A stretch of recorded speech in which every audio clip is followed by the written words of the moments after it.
Hello, hello. It's the one and only. I'm here with 5D Transformations, and in this video, we're going to talk about the greatest strength and the greatest weakness of introverted thinking.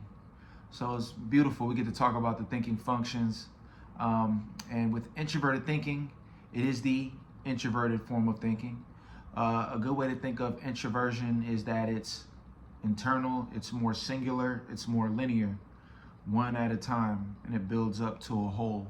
Whereas our extroverted functions are more collective, they're more so macro instead of micro, and they generally start at the top and then you work their way down, So with introverted thinking, one of the biggest powers of introverted thinking, I would say, is its ability to follow one pattern, to follow one linear timeline from beginning to end. With that means that it's a patient function. You notice people that use introverted thinking are your engineers, your builders.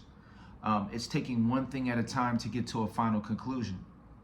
And generally, that's why introverted thinkers generally do very well compared to other types with math, equations, and things like that, because they're linear processes where if you follow each step one by one perfectly, you'll get to a perfect end game. But if you skip a step, like extroverted thinkers and other types try to skip steps and jump to the end and just focus on the overall perspective instead of each individual part. So when you focus on each individual part and allow the full sequence to play out, you'll end up being able to do correct when it comes to math. One of the biggest issues with people I know that struggle with math is that halfway through the equation or through learning about math, they get distracted. And math is one of those things where you can't miss one part. You have to respect every part and do every part perfectly. If you miss a part, it's gonna mess up. And think about building or engineering. If you try to skip steps, it's gonna bite you in the butt. So one thing about introverted thinkers is they have a natural patience. They're the types that end up mastering something because they just keep doing it every day and trying to do it better and better. They're not really focused on the end game or where they're going a lot of the time. It's more so they're enjoying the process. And that's just something I'd say with introverted thinking. They're very much advanced when it comes to enjoying the process. Even when you think of sci-fi and things like that, introverted thinkers are known for being into sci-fi and certain things because it doesn't have to be all realistic. They can they can look at a show or look at something that and follow the timeline and stick with it. It doesn't have to be connected to reality or anything like that because they're very much about following linear processes and seeing where it takes them. And that's kind of the fun of the journey of introverted thinking. And so I'd say that's one of the biggest strengths with introverted thinking is its ability to focus, take one step at a time, and build up to a big discovery. Another thing I would say about introverted thinking is that it's highly observational. Introverted thinkers, are very much paying attention to make sure that everything matches. So they're not going to say something that doesn't make sense to them, or they're not going to say something that is a generalization, in most cases. They generally want to make sure that every word they say is precise and that everything matches up. And that can make them sticklers sometimes because they can be so connected to how it's supposed to be said that, you might be like, hey, you don't get the gist of what I'm saying. This is what I'm saying. And they might be like, okay, I get the gist of what you're trying to say, but I don't think like that. Like everything has to make perfect sense. Everything has to fit perfectly. And that's one thing about introverted thinking that's big. And then finally, I would just say because of that, they naturally are leaders in thought because they're not just going to take what somebody told them or take a generalization and take that as truth. They are very much coming up with these thoughts by what they observe in linear time. And so they're very much creating their own mental map.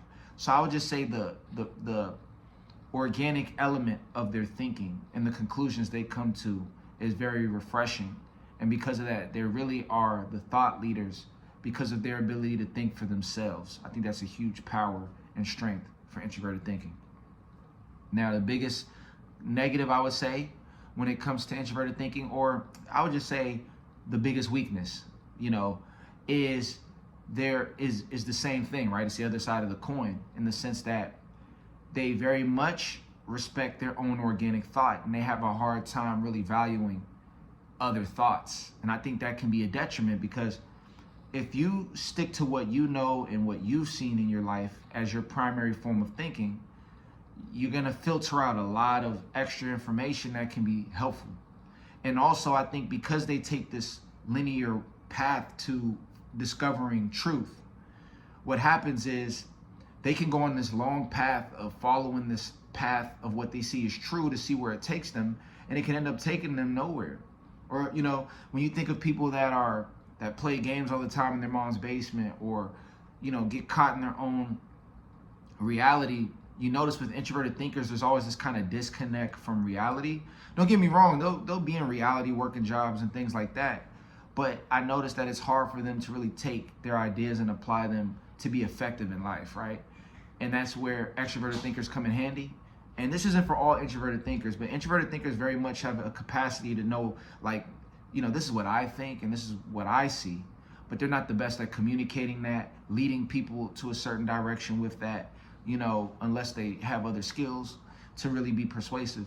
And what happens is they very much can be in their own world. And that could be good or that can be bad. You know, they generally aren't going to be motivated by success like an extroverted thinker might, that's trying to get to an end game. Because they're not really focused necessarily on the end game, they're more so enjoying the process. But it's important that introverted thinkers pay very close attention to whatever process you're in. Because if you don't pay attention to where it's taking you, or if you get so stuck on what you think it's going to take you, and you disregard the external thoughts of what people are saying and what external situations are happening, you might end up in a scenario where you don't end up going anywhere because you're so stuck in your own mind. You know, one of the biggest weaknesses with introverted thinkers is that they are very stubborn when it comes to thought. And they aren't really that open to other people's perspectives unless they really value you and unless you've proven yourself to be somebody that they trust. But when it comes to statistics and valuing what's going on outside of what you think, that's not really what they're going to be the best at. And because of that, they can be in their own chambers, you know, kind of self-loathing in certain situations, not really pushing themselves to really affect the world because they're so much in their own head. Another weakness for introverted thinking is, I would just say, communication. You know, generally introverted thinkers don't really like to communicate feelings too much if they're introverted thinking dominant types. You know, they could be in a scenario where, you know, they very much keep everything to themselves, you know, where they shut down emotion, they shut down communication with other people, and that can become unhealthy. You know, you got to be able to communicate and talk to people, because that's going to really help you do a lot of inner healing. And then also, you know, I'd say introverted thinkers got to develop their connection with other people, because introverted thinkers do have a natural, you know, a natural tendency to be what you would consider kind of like selfish, or like, you know, they can give traits, if it goes really, really unchecked at its extreme, it can come off as narcissistic, in the sense of, if you see an introverted thinker that's like, I don't care what nobody thinks, this is what I think. And they can build their own narrative and their own story and not be willing to accept criticism, other people's ideas. They always just go back to, this is what I think and this is what it is. Because they don't really value the extroverted thinking, what other people think. And they have to practice the art of balancing what they think with what's going on in the external world. Because otherwise you could become so disconnected that, you know, you end up isolating yourself. So that's one thing with introverted thinkers I notice, is they can be very like argumentative, very, you know, they can debate a lot. They can be very stubborn, and they can learn the hard way, because they don't want to meet people halfway. And as much as that can be your greatest strength, that definitely can be your greatest weakness, especially when there's wise people around you that are trying to give you game or give you information and you don't want to hear it. You know, it can make you very stubborn, and you end up having to learn the hard way. Now, through that process, eventually when they get to the other side, they become more powerful. But why make your life more difficult? You know, imagine if you incorporate that in your life as an introverted thinking dominant person. You can be extremely effective. So that's the greatest strength. That's the greatest weakness for introverted thinking. If you're enjoying these videos, please like, comment, and subscribe. I mean, come on. Let's build the subscribers up. I need to get past 1K, man. I'm trying to do some live streams. You know, hop on that Patreon as well, and we will talk soon. Peace.